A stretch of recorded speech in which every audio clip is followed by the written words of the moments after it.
On February 28, 2026, nearly 900 American and Israeli strikes rained down on Iran within 12 hours.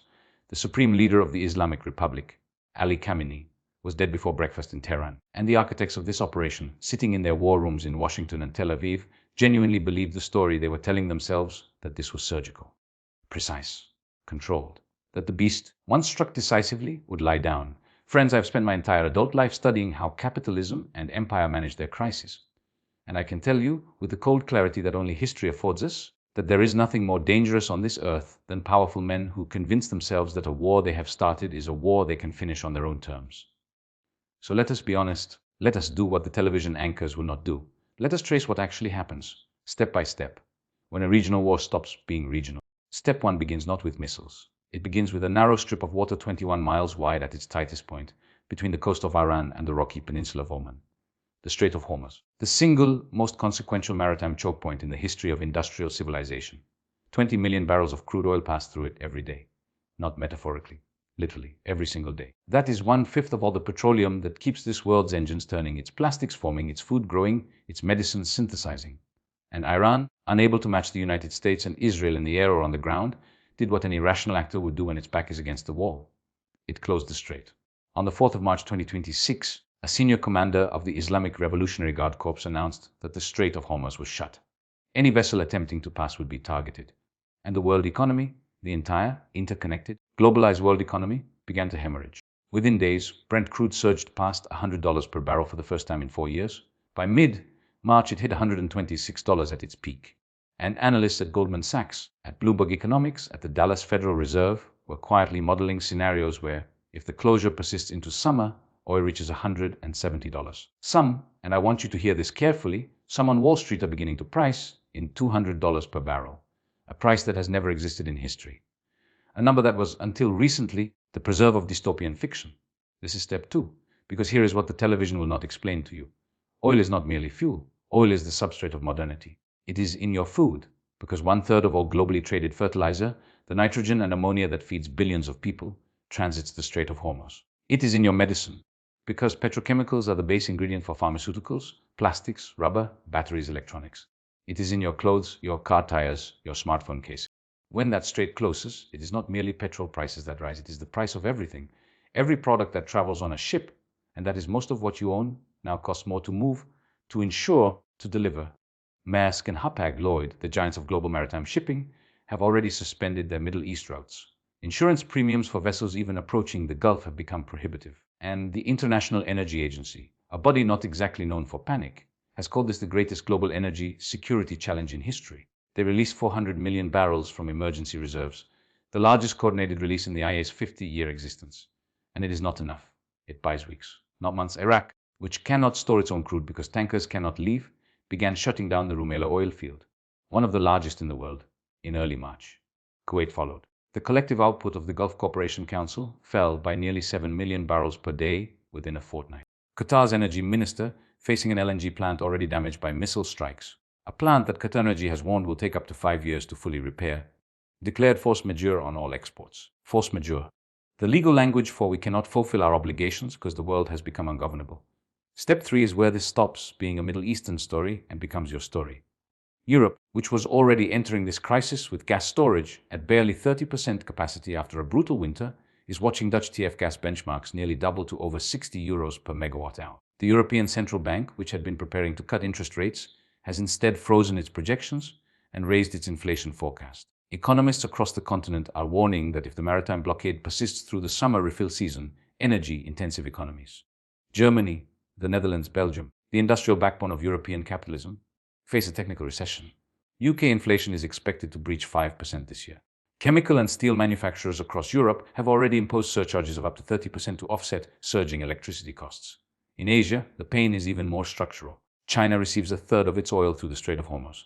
Japan, 80% of its Middle Eastern oil, South Korea.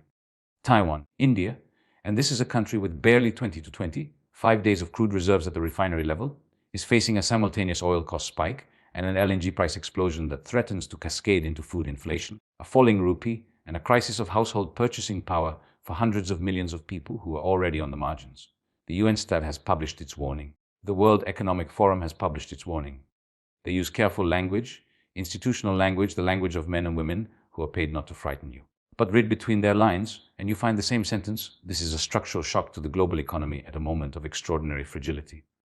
And here is what that fragility means in concrete terms. The spring planting season in the American Midwest is being compromised right now. Urea prices, the fertilizer that feeds the corn, that feeds the cattle and the chickens and the dairy herds of the wealthiest nation on earth, have risen 50% since the war began. Corn, beef, poultry, dairy. These prices will not rise next month. They are rising now. They will compound through 2026 and into 2027. The people who will feel this are not the owners of capital. They never are. It will be the single mother in Ohio, the pensioner in Warsaw, the textile worker in Bangladesh, who has no oil reserve, no hedge fund, no offshore account to cushion the blow. Step 4 is the contagion that financial markets will not yet admit aloud, because admitting it destroys the confidence that keeps the entire architecture from collapsing. Lebanon is sliding back toward open war. Hezbollah's new secretary, General Naim Qassem, declared in March that armed resistance is non-negotiable. Israeli operations in southern Lebanon have resumed, killing civilians and militants in numbers that the international media is struggling to track. Iraq, which has no functioning government since its November 2025 elections, is being struck simultaneously by Iran, by the United States, and by Israel, a sovereign state used as a battlefield by 3 foreign powers and too fragile to protest. Syria, which lost its Assad regime just months ago, is fracturing again, the Islamic State reconstituting in the eastern desert, ethnic militias filling the vacuum left by a transitional government that controls little more than the road between Damascus and Aleppo. And Yemen, the Houthis, battered by Israeli airstrikes in 2025, are watching. They have not yet entered the Red Sea, but their leadership has been explicit. This restraint is tactical, not permanent. If the war metastasizes, if Iranian strategy shifts from absorbing blows to spreading the cost of escalation across every choke point simultaneously, then the Red Sea, which is already fragile after months of disruption, becomes a second front. And at that moment, the global trade architecture does not merely strain, it fractures. This is step 5, and it is the step that the strategists in Washington have no answer for. Because this war was launched, let us be unflinching about this, under a cascade of justifications that shifted almost weekly, to preempt Iranian retaliation, to prevent a nuclear weapon, to destroy missile capacity, to achieve regime change. The Trump administration has offered each of these explanations at different moments, as if the truth of war is a garment you can change depending on the weather. Iran's own officials and independent assessments from the IAEA found no evidence of a structured nuclear weapons program at the moment the bombs began to fall. The International Atomic Energy Agency said this explicitly ambitious program, yes, structured weapons development, no evidence. What this means is that the war was not a response to an imminent threat. It was a choice. And choices made by empires at moments of perceived strength have a consistent historical pattern. They widen, they draw in, they outlast the original justification, the original planners, the original moment of confidence. Russia and China are not idle spectators. They abstained or blocked the UN Security Council resolutions condemning Iranian strikes. They are watching a moment in which American military power is committing itself deeply to a theater that is simultaneously generating the largest oil shock in history. A shock that, paradoxically, benefits their own energy exports and undermines the economies of America's closest allies in Europe and Asia. There is no military strategy in Washington that accounts for this contradiction. The United States is inflicting enormous economic costs on the very coalition of allies it will need for post-conflict stabilization, assuming stabilization ever comes. And this is the horizon that no one wants to look at directly. What does post-conflict even mean here? Iran without Khomeini is not a state that surrenders.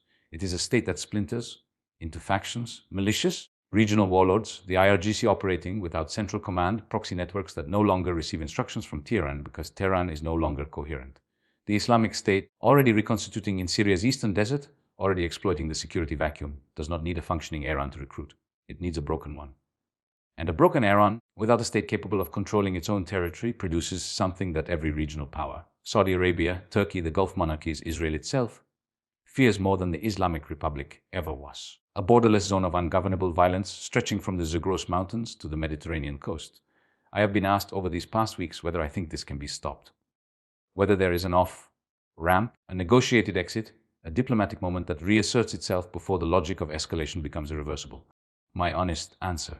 The answer I give not as a politician, but as someone who has spent his life trying to understand how power actually operates, how capital actually flows, how empires actually end, is this: every great power that has launched a war it could not contain has told itself, at the moment of launch, the same story, that it controlled the variables, that the adversary would calculate rationally and stand down, that the economic costs would be temporary and manageable, that the coalition would hold, that the domestic population would remain patient. The Strait of Hormuz does not know this story. The fertilizer markets do not know this story. The single mother in Ohio, watching her grocery bill rise for the fourth consecutive month, does not know this story. The Bangladeshi factory worker facing power cuts because her country cannot afford spot LNG does not know this story.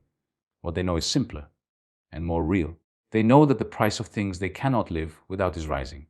They know that the people who started this war will not pay that price.